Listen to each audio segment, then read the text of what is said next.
Hello guys, welcome back again.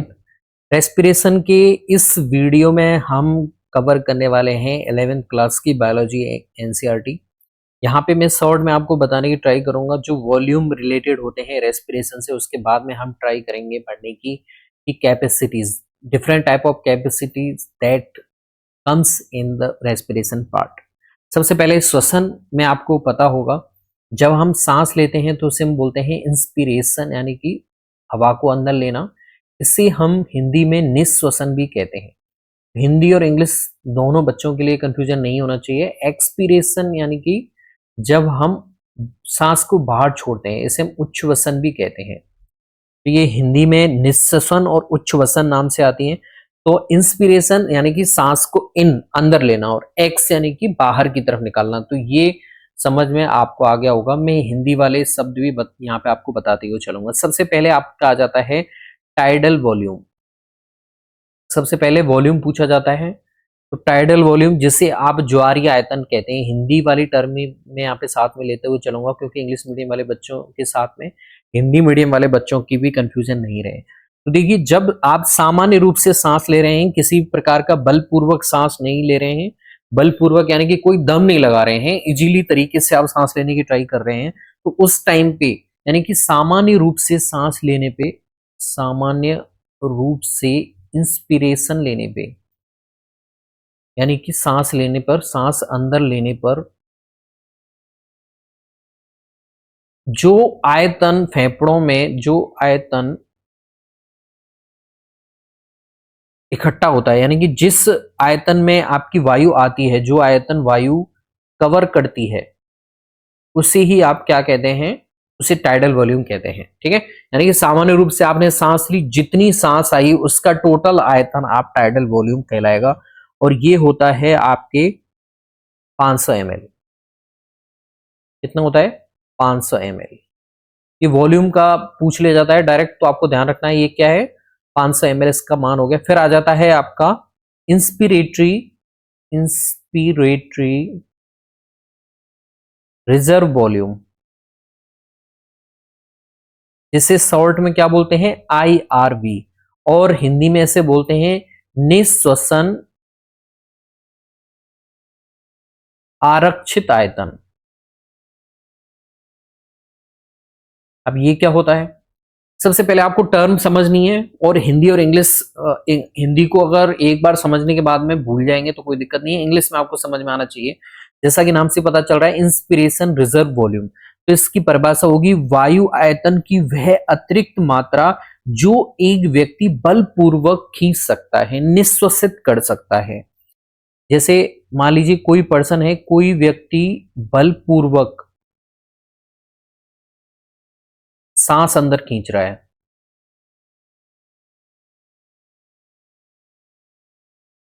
तो हवा आएगी। तो उस हवा का आयतन, उस हवा का आयतन जो बलपूर्वक आपने ली है, वो क्या कहलाएगा, IRV कहलाता है। क्या कहलाता है बच्चों? IRV कहलाता है। और जो आप सामान्य रूप से सांस लेते हैं वो टाइडल वॉल्यूम या फिर ज्वारीय आयतन कहलाता है, जिसका मान 500 ml होता है। अब देखिए IRV का मान कितना होता है, ये होता है 2500 से 3000 ml तक। ठीक है, 2500 से 3000 ml तक होता है। फिर हम आ जाते हैं ERV। जैसा कि हमने IRV का फुल फॉर्म पढ़ा, इंस्पिरेटरी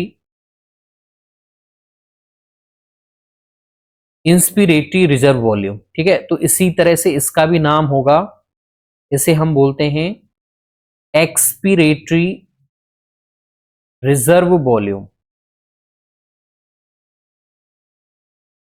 या फिर इसे हम बोल सकते हैं उच्छ्वसन आरक्षित आयतन। ठीक है बच्चों, अब देखिए, जो बलपूर्वक सांस ली उस टाइम पे जो आयतन इकट्ठा हुआ उसे IRV कहते हैं। और जो आप बलपूर्वक वायु आयतन की वह अतिरिक्त मात्रा जो आप बलपूर्वक बाहर छोड़ सकते हो, ठीक है, तो वायु आयतन की वह, चेंज करते हैं, कि वह अतिरिक्त मात्रा जो आप बलपूर्वक उच्छ्वसित या फिर बाहर छोड़ सकते हैं, उच्छ्वसित कर सकते हैं। ठीक है, तो इसीलिए इसका नाम क्या पड़ गया, ईआरवी, एक्सपिरेटरी रिजर्व वॉल्यूम। और इसका आयतन कितना होता है, 1000 से 1100 ml तक। ठीक है बच्चों, तो हमने वापस से पढ़े, सामान्य रूप से सांस आपने अंदर ली है तो वो टाइडल वॉल्यूम होगा, वायु का आयतन। और वायु आयतन की वह अतिरिक्त मात्रा जो व्यक्ति बलपूर्वक अपने अंदर खींच सकता है वो आईआरबी होता है। इसका मान होता है 2500 से 3000 ml तक, सबसे ज्यादा यही होता है। फिर इसके बाद में ईआरबी हो गया, जिसका मान 1000 से 1100 ml होता है, जो अतिरिक्त मात्रा जो आप बलपूर्वक बाहर छोड़ सकते हैं तेजी से। सामान्य रूप से नहीं छोड़ रहे हो आप, तेजी से जोर लगा के, जैसे ऐसे तेजी से छोड़ दिया आपने। फिर आ जाता है रिजर्व वॉल्यूम, इसे हम बोलते हैं बच्चों रिजर्व वॉल्यूम।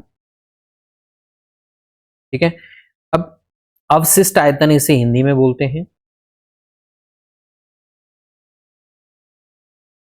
देखिए, इंग्लिश मीडियम वाले बच्चों को थोड़ा सा जोर आता होगा जब मैं हिंदी की टर्म बोलता हूँ, लेकिन यहाँ पे दोनों ही मीडियम के बच्चे पढ़ते हैं और मैं भी हिंदी मीडियम से ही हूँ, तो मैं ये दर्द समझता हूँ। कई बार कई चीजें कंफ्यूजिंग होती हैं, और एकदम से जब हम 10th तक कोई बच्चा हिंदी मीडियम में पढ़ा है, वो अगर 11th में इंग्लिश मीडियम में आता है तो बहुत सारी चीजें चेंज हो जाती हैं।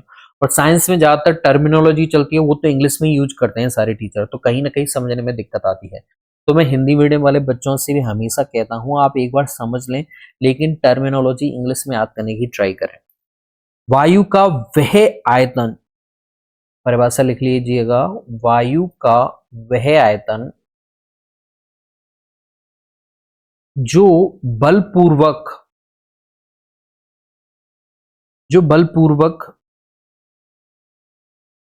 उच्छ्वसित यानी छोड़ने के पश्चात फेफड़ों में रह जाती है।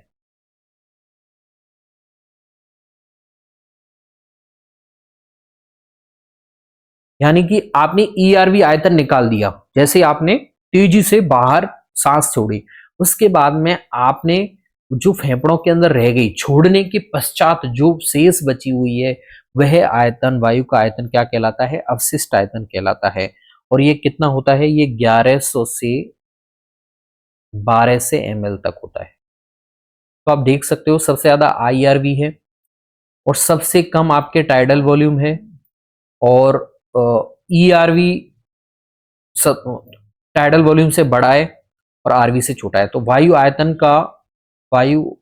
का बढ़ता हुआ अगर हम क्रम लिखें तो ऐसे लिख सकते हैं अपन, टाइडल वॉल्यूम सबसे कम है, फिर इससे थोड़ा सा बड़ा कौन सा है बच्चों बताइए, ईआरवी है, फिर इससे थोड़ा सा बड़ा आरवी। ईआरवी और आरवी बराबर हैं हालांकि, लेकिन आरवी का जो मैक्सिमम पॉइंट है वो 1200 ml, इसलिए मैंने ज्यादा लिखा है, और सबसे ज्यादा होता है आईआरवी। तो बच्चों समझ में आ गया होगा। अब देखिए यहाँ पे आप कई बच्चों को वापस से बता रहा हूं मैं, रिजर्व वॉल्यूम में थोड़ा सा कंफ्यूजन होगा कि रिजर्व वॉल्यूम क्या होता है। तो ये रिजर्व वॉल्यूम को ईआरवी जैसा समझ रहे होंगे, तो दोनों में बेसिक अंतर क्या है, जो ईआरवी क्या होता है, वायु आयतन की वह अतिरिक्त मात्रा जो आप बलपूर्वक बाहर छोड़ सकते हो, तो वो आयतन है जो आपने बाहर छोड़ा है वायु का, वो ईआरवी होता है। लेकिन छोड़ने के पश्चात में पूरी हवा निकल गई, लेकिन थोड़ी बहुत हवा फेफड़ों के अंदर रह बचेगी, तो वो आयतन आपके क्या कहलाएगा, आरवी कहलाएगा। तो बच्चों ये वायु आयतन का बढ़ता हुआ क्रम है। टीडी वॉल्यूम जिसे हम ज्वारीय आयतन कहते हैं, इसका मान कितना है, 500 ml। ईआरवी जिसका मान कितना है बच्चों, 1000 से 1100 ml। आरवी का मान 12 से है मैक्सिमम, और आईआरवी का मान मैक्सिमम 3000 तक हो जाता है। चलिए हम आगे बढ़ते हैं। कैपेसिटीज, तो सबसे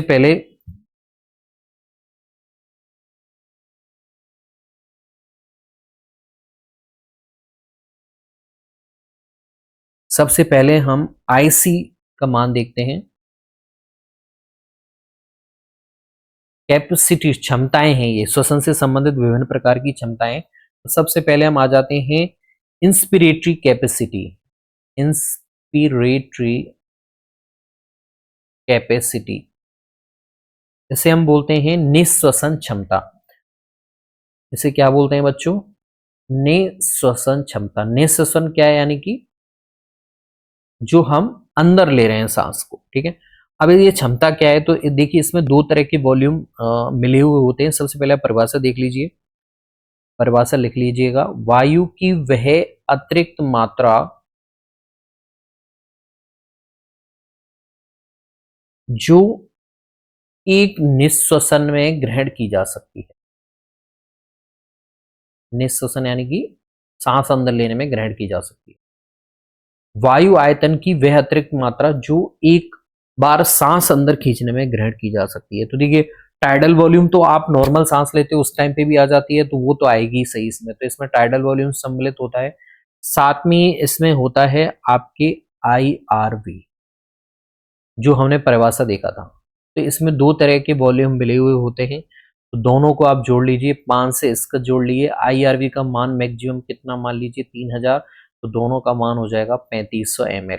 ठीक है, तो परिभाषा में पता चल रहा है। इंस्पिरेटरी कैपेसिटी यानी कि टाइडल वॉल्यूम तो आएगा ही, सामान्य रूप से सांस लेते हो जब वायु आती है अंदर, उसे टाइडल वॉल्यूम कहते हैं। और आप जब आप बलपूर्वक लेते हो, सांस खींचते हो, तो उसमें IRV आ जाता है। और यहाँ पे परिभाषा में यही समझाने ट्राई की है कि आप सामान्य रूप से सांस ले लो या फिर आप बलपूर्वक ले लो, जितनी अतिरिक्त मात्रा सांस खींचने में आ सकती है वो 3500 ml होती है। फिर आ जाता है एक्सपीरेटरी कैपेसिटी।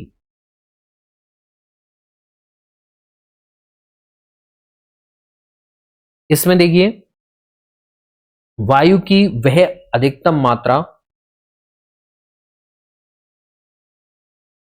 वह मैक्सिमम कैपेसिटी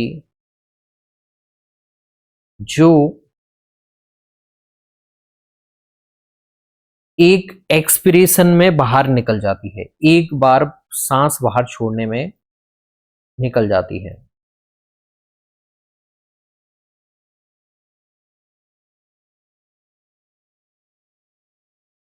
एक्सपिरेटरी कैपेसिटी कहते हैं। इसमें देखिए, टाइडल वॉल्यूम तो हो गई क्योंकि ये तो निकलेगा, और ERV दोनों को जुड़ के आपके क्या हो जाता है, एक्सपिरेटरी कैपेसिटी। ERV तो हमने परिभाषा में देखा है, बलपूर्वक आप जो सांस बाहर छोड़ते हैं उसे ERV कहते हैं।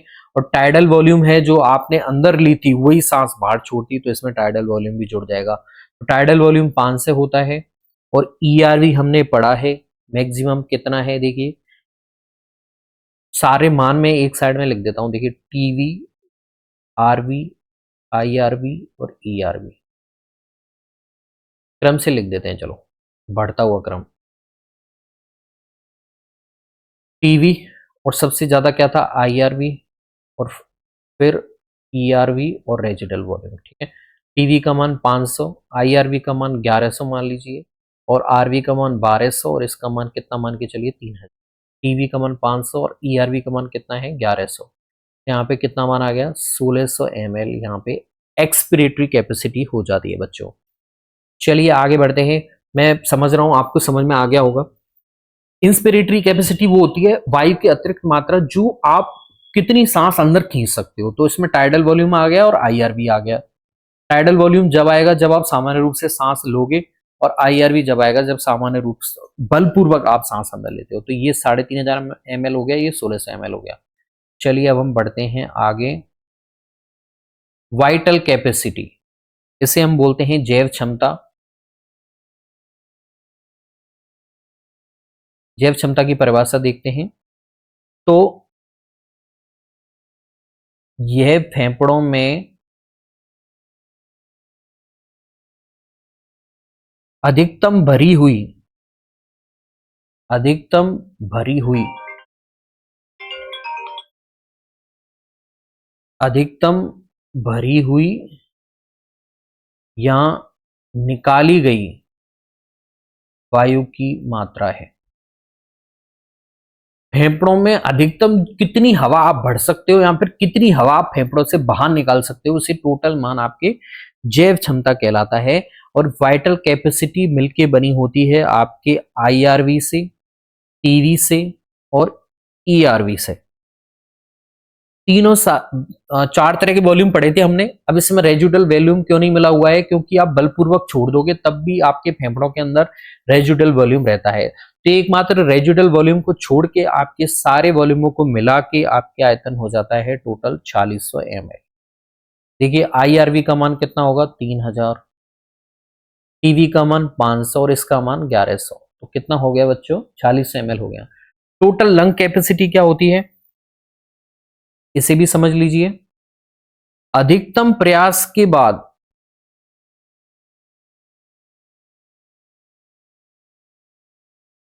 फेफड़ों में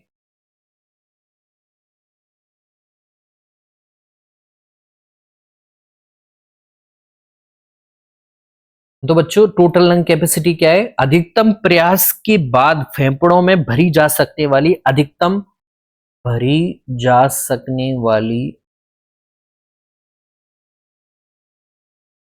अधिकतम वायु की मात्रा।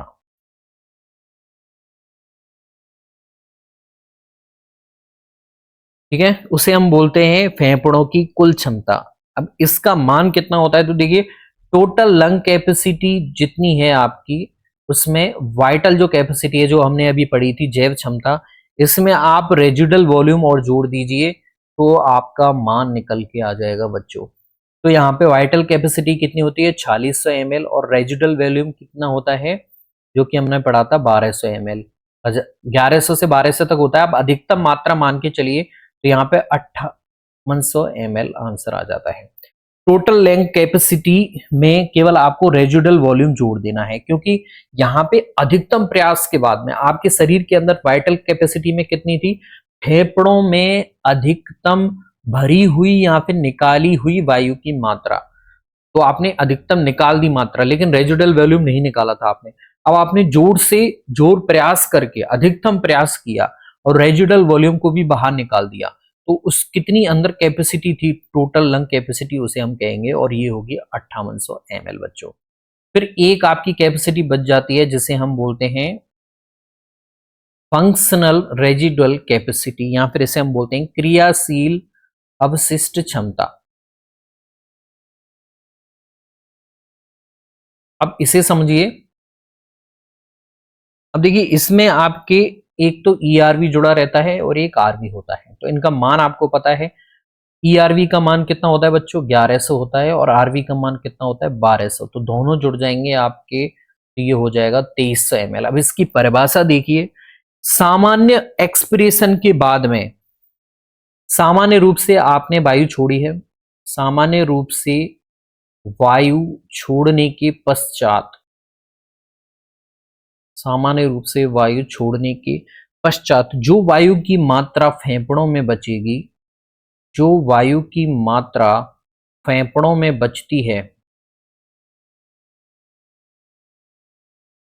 उसे ही हम क्या कहते हैं? एफआरसी कहते हैं, फंक्शनल रेजिडुअल कैपेसिटी। तो बच्चों हमने सारे आयतन देख लिए, सारी क्षमताएं देख ली। वापस से मैं आपको आ रहा हूं रेस्पिरेशन के ऊपर।